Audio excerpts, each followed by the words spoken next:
Hello मेरे प्यारे बच्चों, कैसे हैं आप सब। उम्मीद करता हूं सभी बच्चे अच्छे होंगे। मेरे प्यारे बच्चों, मैं कल की क्लास में आपको पढ़ा रहा था न्यूक्लियस क्या है, न्यूक्लियस का फंक्शन क्या है, जिसमें कुछ चीजें बची रह गई थी, जैसे कि यहाँ पर क्रोमेटिन मटेरियल क्या होता है। मैं आपको केवल क्रोमेटिन मटेरियल के बारे में बताया था, इसका क्या फंक्शन होता है, क्या रोल होता है, ये चीज मैं वहां पे नहीं बताया था। तो आज की क्लास में मैं आपको बताऊंगा क्रोमेटिन मटेरियल क्या होता है। तो चलिए समझते हैं कि क्रोमेटिन मटेरियल क्या होता है। तो देखिए बच्चे, पहले आप समझने का प्रयास करेंगे, उसके बाद फिर नोट डाउन करेंगे।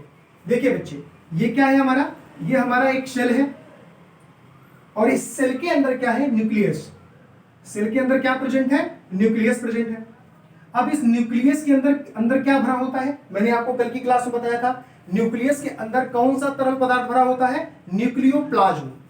तो इस तरीके से मैं यहां पर इस तरल पदार्थ को फिल कर दे रहा हूं। देखिए बच्चे, न्यूक्लियस के अंदर क्या भरा होता है, न्यूक्लियोप्लाज्म। तो मैं यहां लिख दे रहा हूं न्यूक्लियोप्लाज्म। ठीक है बच्चे, ये हमारा क्या है, ये हमारा है सेल। और सेल का जो बाहरी भाग होता है, बाहर की जो कवरिंग होती है, उसे कहते हैं सेल मेम्ब्रेन।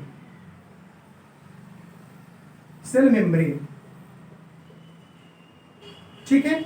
और इस न्यूक्लियस का जो बाहर की कवरिंग होती है, उसे कहते हैं न्यूक्लियर इनवेलप। ठीक है बच्चे, और इसके अंदर हमारा जो न्यूक्लियोप्लाज्म है वो इसके अंदर भरा हुआ होता है, फिल हुआ रहता है। इसी न्यूक्लियोप्लाज्म में एक धागा पाया जाता है, इस तरीके से आपस में उलझा हुआ, इस तरीके से एक उलझा हुआ धागा पाया जाता है। इसी को कहते हैं क्रोमेटिन मटेरियल। जैसा कि मैंने यहां फिगर में आपको दिखाया है, ये क्रोमेटिन मटेरियल कहां है, ये क्रोमेटिन मटेरियल न्यूक्लियस के अंदर, न्यूक्लियस के अंदर जो तरल पदार्थ भरा हुआ होता है, न्यूक्लियोप्लाज्म, उसी न्यूक्लियोप्लाज्म के अंदर ये धागा प्रेजेंट होता है, जिसे हम कहते हैं क्रोमेटिन मटेरियल। अब देखिए बच्चे, ये धागा जब सेल डिवीजन होना शुरू होता है, तब ये धागा आपस में चिपकता है। ध्यान से सुनिए बच्चे, जब सेल डिवीजन होना शुरू होता है तो यही जो क्रोमेटिन का धागा है, ये आपस में चिपक कर एक शेप बना लेता है। इसके पहले, डिवीजन के पहले, ये जो धागा होता है, ये न्यूक्लियोप्लाज्म में ऐसे उलझा पड़ा रहता है, ये कोई एक्टिविटी नहीं करता। लेकिन जैसे सेल डिवीजन होना स्टार्ट होगा, ये धागा आपस में चिपकेगा और चिपक करके देखो ऐसा शेप बना लेगा, जैसा मैं फिगर में दिखा रहा हूं, इस तरीके का एक ये शेप बना लेता है। ठीक है, जब ये शेप बना लेगा तो इसी को हम बोलेंगे क्रोमोसोम। ध्यान से सुनिएगा बच्चे। अब आप कहेंगे सर सेल डिवीजन हो क्यों रहा है, तो देखिए बच्चे, किसी भी जीव की बॉडी को बनने के लिए सेल का डिवीजन होना बहुत जरूरी है। जब तक सेल डिवीजन नहीं होगा, बॉडी नहीं बन पाएगी। जैसे अगर मान लीजिए, छोटा सा एग्जांपल आप समझिए, मान लीजिए आप दौड़ते हुए जा रहे हैं और अचानक से आप गिर पड़े। जब आप गिर जाएंगे तो आपकी स्किन क्या हो जाएगी, छिल जाएगी। जब स्किन छिल जाएगी मेरे प्यारे बच्चों, तो आप देखिएगा धीरे धीरे धीरे धीरे कुछ दिन के बाद वो स्किन क्या हो जाता है, अपने आप कवर हो जाता है, वो उस पर नई स्किन आ जाती है। तो ये कैसे आ जाती है, क्योंकि जब आपका स्किन वहां से निकल गया था तो वहां पर सेल डिवीजन हुआ, धीरे धीरे सेल डिवीजन होता गया और हो करके एक नया स्किन वहां पे आ गया और आपका घाव भर गया। ये कैसे संभव हो पा रहा है, ये सेल डिवीजन से ही संभव हो पा रहा है। इसी तरीके से मेरे प्यारे बच्चों, एक जो बच्चा बन जाता है, जो है 9 महीने के बाद मां के गर्भ से जो बच्चा पैदा होके आता है, उसमें सेल डिवीजन ही हुआ रहता है, वही सेल डिवाइड होकर के एक बॉडी बना दे रहा है। ठीक है बच्चे, तो हम लोगों की जो इतना बड़ा बॉडी बना हुआ है, ये कैसे बना हुआ है, ये सेल डिवीजन से ही पॉसिबल हुआ होता है। तो ध्यान से सुनिएगा बच्चे, जब सेल डिवीजन होता है तो ये जो क्रोमेटिन का मटेरियल होता है, क्रोमेटिन का जो धागा होता है, यही धागा आपस में जुड़ना शुरू करता है और जुड़ करके एक शेप बना लेता है, उसे हम बोलते हैं क्रोमोसोम। इसी क्रोमोसोम में प्रेजेंट होता है डीएनए। जब आप इसमें माइक्रोस्कोप लगा के देखेंगे बच्चे, तो आपको एक स्ट्रक्चर दिखाई देगा। वो स्ट्रक्चर आपको इस तरीके से दिखाई देगा, देखिए जैसे मैं फिगर में बनाया हुआ हूं, इसी को कहा गया डीएनए। अब आप क्वेश्चन करेंगे सर कि इसमें क्रोमोसोम में जब माइक्रोस्कोप लगाकर देखा गया होगा तो इस टाइप का स्ट्रक्चर देखने को मिला, लेकिन किसने बताया कि डीएनए है। तो मेरे प्यारे बच्चों, एक साइंटिस्ट थे जिनका नाम था वाटसन एंड क्रिक। साइंटिस्ट का क्या नाम था बच्चे, Watson and Crick. Watson and Crick ने देखा कि क्रोमोसोम में इस तरीके का एक स्ट्रक्चर पाया जाता है, उन्होंने इसका नाम रखा डीएनए। ध्यान से देखना बच्चे, किसने दिया डीएनए, तो वाटसन एंड क्रिक ने बताया। उन्होंने क्या किया, उन्होंने बताया कि ये जो इस तरीके का स्ट्रक्चर पाया जा रहा है वो क्या है, डीएनए है। और ये जो स्ट्रक्चर है, इसको उन्होंने नाम दिया डबल हेलिकल। क्या नाम दिया बच्चे, double helical, double helical, double helical. तो एक ऐसा स्ट्रक्चर है बच्चे, डबल हेलिकल स्ट्रक्चर है। देखिए एक जो है धागा यहां से आया हुआ है और एक धागेनुमा संरचना यहां से गई हुई है, तो इसको कहा गया डबल हेलिकल कहा गया।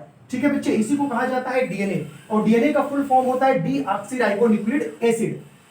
किसने बताया? Watson and Crick. क्वेश्चन पूछा जाता है कि डीएनए का ये डबल हेलिकल जो स्ट्रक्चर है ये किसने दिया, तो आंसर होगा वाटसन एंड क्रिक। यहां तक बात समझ में आ गई?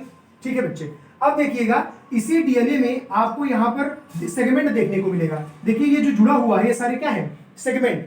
तो इसी डीएनए में आपको सेगमेंट देखने को मिलेगा।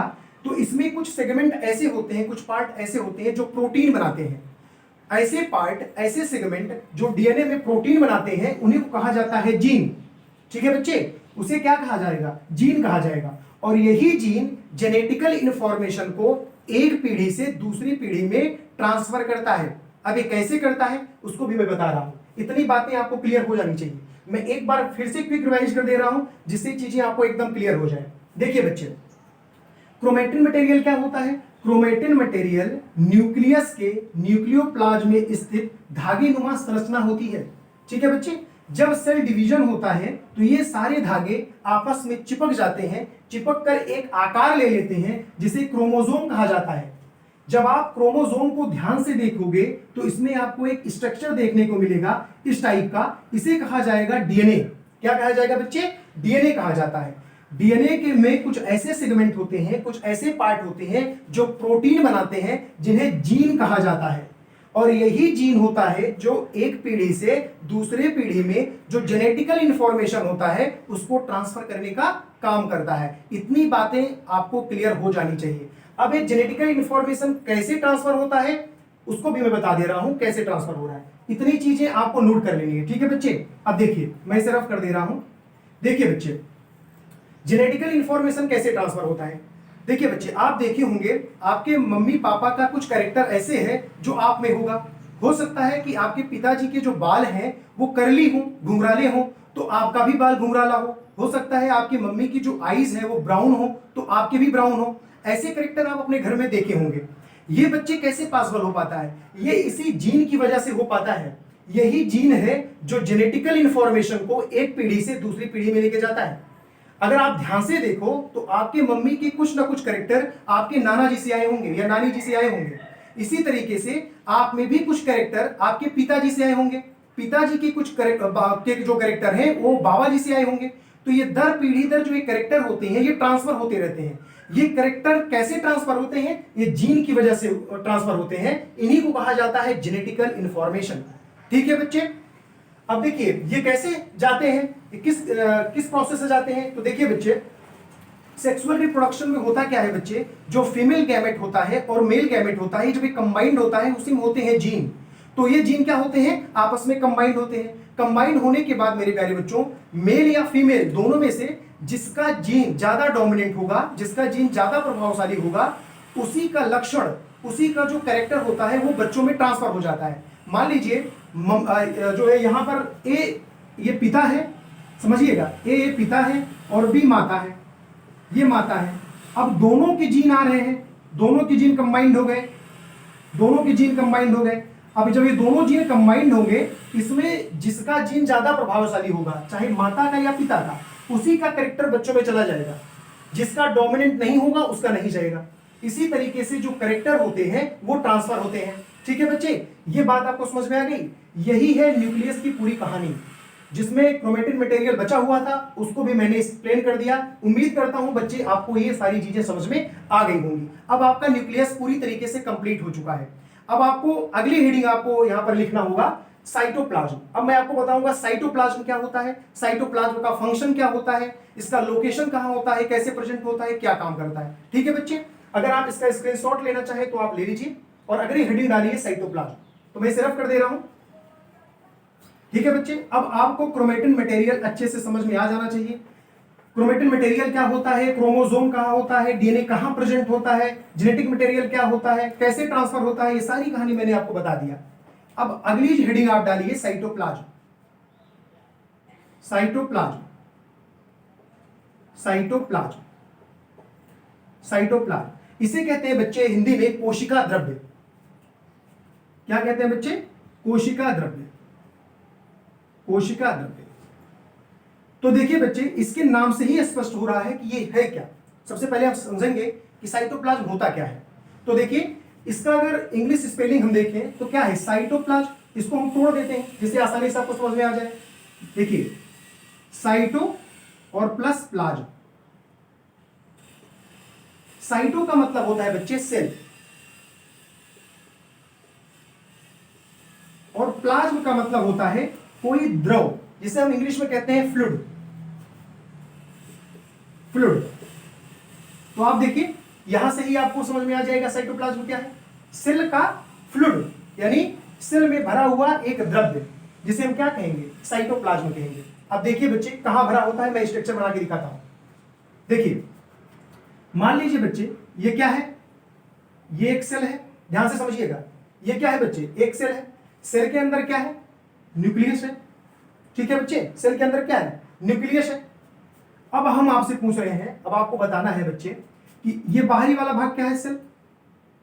सेल का जो बाहर का आवरण है उसे क्या बोलेंगे? आप कहेंगे सर सेल मेम्ब्रेन। बिल्कुल ठीक, सेल मेम्ब्रेन। ठीक है बच्चे, सेल का जो आउटर मोस्ट वाला भाग है, सेल का जो बाहरी आवरण है, उसे क्या कहेंगे? सेल मेम्ब्रेन कहेंगे। उसके अंदर है न्यूक्लियस। न्यूक्लियस के बाहरी आवरण को क्या बोलेंगे? आप कहेंगे सर इसे हम बोलेंगे न्यूक्लियर इनवेलप या न्यूक्लियर मेम्ब्रेन। ठीक है बच्चे।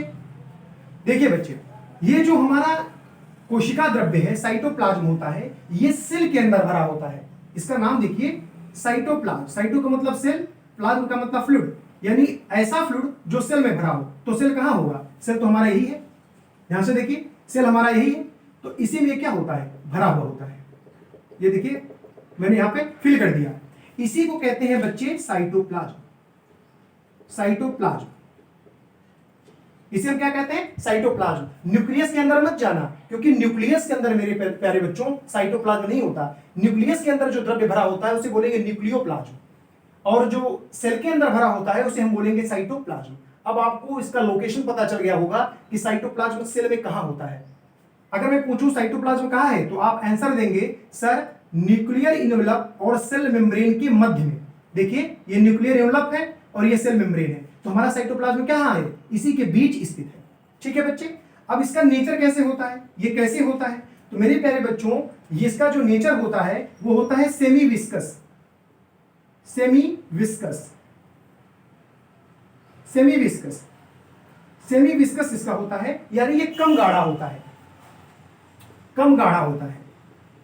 इसको समझिए बच्चे। देखिए, बहुत सारे द्रव्य आप देखे होंगे, जैसे आप वाटर को ले लीजिए। अगर आप वाटर को फर्श पे अगर आप उड़ेल देते हैं, गिरा देते हैं, तो देखिए वो क्या हो जाता है? फैल जाता है। ठीक है बच्चे। क्यों फैल जाता है? क्योंकि मेरे बच्चों वो गाढ़ा कम होता है, उसके अंदर विस्कोसिटी कम होती है, इस वजह से वो फैल जाता है। लेकिन अगर हम शहद लेके आइए और आप फर्श पे फैलाइए, तो शहद फैलेगा नहीं। क्यों? क्योंकि उसके अंदर विस्कोसिटी ज्यादा है, वो बहुत ज्यादा गाढ़ा है, उनके मॉलिक्यूल इतने ज्यादा फ्री नहीं है कि वो आसानी से फैल जाएंगे। ठीक है बच्चे। उसी तरीके से हमारा ये कोशिका द्रव्य होता है, लेकिन कोशिका द्रव्य ज्यादा गाढ़ा नहीं होता है। ऐसा नहीं होता है कि उनके मॉलिक्यूल्स जो है मूव ही नहीं कर पा रहे हैं, वो मूव करते हैं। इसी वजह से लिखा है सेमी विस्कस, कम गाढ़ा होता है। बातें समझ में आई बच्चे? और इसका नेचर क्या है? ये सेमी ट्रांसपेरेंट होता है। देखिए, सेमी ट्रांसपेरेंट। ट्रांसपेरेंट, जब आप बच्चे इसे देखोगे ना, तो ये अर्ध पारदर्शी होते हैं, यानी आप इसके अंदर पूरी तरीके से नहीं देख पाओगे। जैसे कांच है, कांच पूरा पारदर्शी है, आप खड़े होते हैं तो आपका पूरा का पूरा फिगर उसमें दिखता है। लेकिन मेरे पैर में ये सेमी ट्रांसपेरेंट है। जब आप इस लिक्विड को देखोगे ना, तो ये धुंधला दिखेगा। अब ये धुंधला क्यों दिखता है, अभी आप आगे मैं जब बताऊंगा तो आपको क्लियर हो जाएगा। अभी के लिए बस इतना ही समझिए, ये सेमी ट्रांसपेरेंट होता है, ये अर्ध पारदर्शी होता है। ठीक है बच्चे। तो फिर से देखिए, कोशिका द्रव्य क्या होता है? एक प्रकार का फ्लूइड होता है जो हमारे सेल में भरा हुआ होता है। कैसा होता है? कम गाढ़ा होता है, और ये अर्ध पारदर्शी होता है, यानी कि ये पूरे तरीके से इसके अंदर आप नहीं देख पाओगे, ये थोड़ा धुंधला दिखेगा। ठीक है बच्चे। ये तो बात हो गई साइटोप्लाज्म के बारे में। अब ये फंक्शन क्या करता है? ये फंक्शन क्या करता है इसको हम देख लेते हैं। तो इसको मैं रफ कर दे रहा हूं। तो देखिए, इसका फंक्शन क्या होता है, ये करता क्या है। देखिए बच्चे, फंक्शन क्या है, तो यहां तक आपको पता हो गया। कि कोशिका द्रव्य क्या होता है, तो कोशिका द्रव्य सेल के अंदर भरा हुआ एक लिक्विड होता है। कहाँ स्थित होता है, सेल मेम्ब्रेन और न्यूक्लियर इन्वेलप के बीच में स्थित होता है। नेचर कैसे होता है, तो कम गाढ़ा होता है, अर्ध पारदर्शी होता है, यानी थोड़ा सा उसमें धुंधलापन दिखता है, पूरा पारदर्शी नहीं होता है। अब फंक्शन देखिए मेरे प्यारे बच्चों, ये क्या करता है, देखिए आप देखे होंगे जब मैं आपको सेल ऑर्गेनेल्स अभी आगे पढ़ाऊंगा मैं आपको बताऊंगा। देखिए बच्चे, ये सेल है, सेल के अंदर ही तो साइटोप्लाज्म भरा होता है। तो देखिए सेल के अंदर सबका सब साइटोप्लाज्म यहाँ पर भरा हुआ है, पूरा का पूरा साइटोप्लाज्म। इसी साइटोप्लाज्म में सेल ऑर्गेनेल्स प्रेजेंट होते हैं। क्या प्रेजेंट होते हैं बच्चे, सारे के सारे जो सेल ऑर्गेनेल्स होते हैं वो इसी साइटोप्लाज्म में प्रेजेंट होते हैं। जैसे माइटोकॉन्ड्रिया हो गया, राइबोसोम हो गया, गाल्जी आपरेटस हो गया, एंडोप्लाज्मिक रेटिकुलम हो गया, लाइसोसोम हो गया। ये सारे जो हमारे सेल ऑर्गेनेल्स हैं ये कहां प्रेजेंट है बच्चे, साइटोप्लाज्म में प्रेजेंट है। क्यों प्रेजेंट है, जिस वजह से ये यहां पे रहकर अपने वर्क को, अपने काम को परफॉर्म कर पाए, इस वजह से ये प्रेजेंट होते हैं। और ध्यान से देखना बच्चे, क्योंकि साइटोप्लाज्म एक गाढ़ा द्रव है, गाढ़ा द्रव्य है, भले ही कम गाढ़ा है लेकिन गाढ़ा तो है, गाढ़ा द्रव्य है, तो ये आपस में टकराए ना, आपस में टकरा कर डैमेज ना हो जाए, इस वजह से इसका नेचर गाढ़ा होता है। और इसमें जो सारे सेल ऑर्गेनेल्स हैं, चाहे वो माइटोकॉन्ड्रिया हो, राइबोसोम हो, गाल्जी आपरेटस हो, एंडोप्लाज्मिक रेटिकुलम हो, लाइसोसोम हो, ये सारे के सारे इसी में क्या होते हैं, प्रेजेंट होते हैं साइटोप्लाज्म में। तो अगर फंक्शन के बारे में हम बोले तो आप कह सकते हैं सर, जो साइटोप्लाज्म है ये सेल ऑर्गेनेल्स को एक जगह प्रोवाइड करता है, एक स्थान प्रोवाइड करता है। क्यों प्रोवाइड करता है, जिसकी वजह से सारे के सारे जो सेल ऑर्गेनेल्स हैं ये अच्छे तरीके से अपने काम को कर पाए, अपने वर्क को परफॉर्म कर पाए। तो पहला तो कैरेक्टर यही हो गया आपके साइटोप्लाज्म का, कि साइटोप्लाज्म सेल ऑर्गेनेल्स के लिए एक जगह देता है, एक व्यवस्था देता है, जिस वजह से ये सारे के सारे सेल जो हैं अपना वर्क परफॉर्म कर पाए। ठीक है बच्चे, ये तो बात हो गई। अब देखिए बच्चे, और क्या करता है बच्चे, ये इसका सबसे बड़ा जो काम है, सबसे इंपॉर्टेंट काम क्या है मेरे प्यारे बच्चों, इस साइटोप्लाज्म में बायोकेमिकल रिएक्शन होता है, बहुत सारे बायोकेमिकल रिएक्शन होंगे। तो पहला तो आपका फंक्शन पता चल गया कि ये स्थान प्रोवाइड करता है इनको फंक्शन करने के लिए। दूसरा कैरेक्टर आप कह सकते हैं कि ये बायोकेमिकल रिएक्शन इसके अंदर होता है। क्या होता है बच्चे, biochemical reaction, biochemical reaction, biochemical reaction, बहुत सारे बायोकेमिकल रिएक्शन इसके अंदर होते हैं। अब आप कहेंगे सर बायोकेमिकल रिएक्शन क्या है, तो आप केमिस्ट्री में पढ़े होंगे केमिकल रिएक्शन। मेरे प्यारे बच्चों, वो केमिकल रिएक्शन अलग है, यहां पर बायोकेमिकल रिएक्शन है, यानी ऐसा रिएक्शन जो लिविंग सेल में होता है उसे हम कहेंगे बायोकेमिकल रिएक्शन। और ऐसे ही बायोकेमिकल रिएक्शन हमारे सेल के अंदर होते हैं। क्यों होते हैं सेल के अंदर, इस वजह से होते हैं मेरे प्यारे बच्चों कि जितने हमारे सेल ऑर्गेनेल्स यहाँ पर प्रेजेंट हैं, अपने वर्क को परफॉर्म कर रहे हैं, उनको पर्याप्त एनर्जी मिल पाए। अगर उनको नहीं एनर्जी मिलेगी तो वो सारे सेल ऑर्गेनेल्स मर जाएंगे, डेड हो जाएंगे। तो उनको एनर्जी कहां से मिलती है, इसी बायोकेमिकल रिएक्शन से मिलती है। तो आप कहेंगे सर ये बायोकेमिकल रिएक्शन की ही वजह से इन सारे सेल ऑर्गेनेल्स को एनर्जी मिल जाती है। और ये बायोकेमिकल रिएक्शंस कहां होते हैं, तो साइटोप्लाज्म में होते हैं। अगर आपसे कोई पूछे बच्चे कि बायोकेमिकल रिएक्शन का आप एक एग्जांपल बताइए, तो आप बताएंगे ग्लाइकोलिसिस। क्या बताएंगे बच्चे, ग्लाइकोलिसिस। तो ग्लाइकोलिसिस क्या होता है, ध्यान से सुनिएगा। ग्लाइकोलिसिस क्या होता है मेरे प्यारे बच्चों, आप ग्लूकोज इनटेक करते हैं, आप ग्लूकोज लेते हैं। तो ग्लूकोज क्यों लेते हैं बच्चे, ग्लूकोज इस वजह से लेते हैं जिससे हमें एनर्जी मिल जाए। ठीक है बच्चे, तो एनर्जी कैसे मिलती है, रेस्पिरेशन सिस्टम आप पढ़े होंगे। रेस्पिरेशन सिस्टम में क्या होता है, जब हमारे जो फूड होते हैं वो क्या होते हैं, ब्रेकडाउन, जो भी हम फूड लेते हैं वो क्या करते हैं, ब्रेकडाउन होते हैं, ब्रेकडाउन होते हैं और वो ग्लूकोज में आ जाते हैं, और फिर ग्लूकोज से ब्रेकडाउन होकर के हमारी बॉडी को एनर्जी मिल जाती है। तो ग्लूकोज का ब्रेकडाउन होना, जिस वजह से सेल को एनर्जी मिल पाए, उसे कहा जाता है ग्लाइकोलिसिस। क्या कहा जाता है बच्चे, उसी को कहा जाता है ग्लाइकोलिसिस। तो कोई अगर आपसे पूछेगा कि बायोकेमिकल रिएक्शन का कोई एग्जांपल बताइए, तो आप बताएंगे ग्लाइकोलिसिस। ठीक है बच्चे, क्यों ग्लाइकोलिसिस आप बोलेंगे, क्योंकि जो ग्लूकोज का ब्रेकडाउन होना, एनर्जी के लिए ग्लूकोज का ब्रेकडाउन हो जाना ही हमारा क्या, ग्लाइकोलिसिस कहलाता है। इतनी बातें आपको क्लियर हो गई। ठीक है बच्चे, अब यहां पर ये तो इनके फंक्शन हो गए। अब एक चीज रह गया है बच्चे, उसको भी मैं बता दे रहा हूं। अब आपके मन में आता होगा कि सर ये जो साइटोप्लाज्म होता है ये किससे बना होता है। ठीक है बच्चे, देखिए ये साइटोप्लाज्म है, ये तो एक द्रव्य है, मैंने आपको पहले ही बताया था। तो ये बना किससे होता है, तो मेरे प्यारे बच्चों ये बना होता है वाटर से। इसमें मेनली वाटर सबसे ज्यादा रहता है, और भी कंपोनेंट होते हैं लेकिन वाटर सबसे ज्यादा होता है। तो यहां पर वाटर होता है, और क्या होगा, प्रोटीन होता है, अदर कंपोनेंट में प्रोटीन होता है, कार्बोहाइड्रेट होता है, कार्बोहाइड्रेट होता है, कार्बोहाइड्रेट्स होता है, और क्या होगा, मिनरल्स होंगे, मिनरल्स होंगे, आयंस होंगे। देखिए बच्चे, तो इस साइटोप्लाज्म में जो मेनली वाटर रहता है, लेकिन इसी वाटर में ये सारे के सारे चीज डिजॉल्व रहते हैं, protein, carbohydrate, minerals, ions, salt, ये सारे के सारे क्या होते हैं, इसी वाटर में डिजॉल्व होते हैं, और इन्हीं से हमारा साइटोप्लाज्म बना है। अब आप क्वेश्चन करेंगे सर आप तो एक चीज बताना भूल गए कि ये जो सेमी ट्रांसपेरेंट होता है क्यों होता है। तो देखिए मेरे प्यारे बच्चों, यहां पर आप देखेंगे दो चीजें आपको देखने को मिलेगी, यहां पर प्रोटीन, कार्बोहाइड्रेट, मिनरल्स और आयन। इसमें होता क्या है बच्चे, ये सब के सब इसी वाटर में डिजॉल्व होते हैं, लेकिन ये कंप्लीट रूप से डिजॉल्व नहीं होते बच्चे। इसमें जो हमारा मिनरल्स है, जो आयंस है, ये तो कंप्लीट डिजॉल्व हो जाता है, लेकिन इसमें जो प्रोटीन और कार्बोहाइड्रेट है ये पार्शियली डिजॉल्व होता है। कैसे डिजॉल्व होता है मेरे प्यारे बच्चों, पार्शियली, ये पार्शियली डिजॉल्व होता है, ये पूर्ण रूप से डिजॉल्व नहीं होता है। तो इन्हीं के जो पार्टिकल होते हैं वो वाटर में रह जाते हैं, जो पूरे कलर को थोड़ा धब्बा या धुंधला कर देते हैं, जिस वजह से हमारा जो साइटोप्लाज्म है वो सेमी ट्रांसपेरेंट दिखता है। अब आपको क्लियर हो गया होगा कि हमारा साइटोप्लाज्म किससे बना होता है। तो साइटोप्लाज्म बना होता है वाटर से। वाटर में क्या डिजॉल्व होता है, प्रोटीन, कार्बोहाइड्रेट, मिनरल्स और आयन। मिनरल्स और आयन ये कंप्लीटली डिजॉल्व होते हैं, लेकिन प्रोटीन और कार्बोहाइड्रेट ये पार्शियली डिजॉल्व होते हैं। इस वजह से इनके जो मॉलिक्यूल्स होते हैं वो क्या होते हैं, वो पार्टिकल के रूप में इसमें रह जाते हैं, और साइटोप्लाज्म का जो ट्रांसपेरेंट कलर नहीं हो पाता, सेमी ट्रांसपेरेंट कलर का रह जाता है। ठीक है बच्चे, ये था साइटोप्लाज्म की पूरी कहानी। तो मेरे प्यारे बच्चों, ये सारी चीजें जो मैंने आज बताया कि क्रोमैटिन मटेरियल क्या होता है, क्रोमैटिन मटेरियल कैसे क्रोमोसोम में कन्वर्ट होता है, क्रोमोसोम में डीएनए कहां से आता है, डीएनए क्या करता है, ये सारी चीजें आपको क्लियर हो गई होंगी। और साथ ही साथ मैंने आपको साइटोप्लाज्म भी डिस्कस कर दिया कि साइटोप्लाज्म क्या होता है, कहां प्रेजेंट होता है, क्या वर्क करता है, ये सब का सब चीजें जो सारी चीजें हैं वो सब का सब मैंने यहाँ पर बता दिया। तो मेरे प्यारे बच्चों, आज की क्लास को मैं यहीं पर एंड करता हूँ। इतनी सारी चीजें आप रिवाइज कीजिए, नेक्स्ट क्लास में मैं नेक्स्ट टॉपिक के साथ मिलता हूँ। तब तक के लिए थैंक यू, टेक केयर।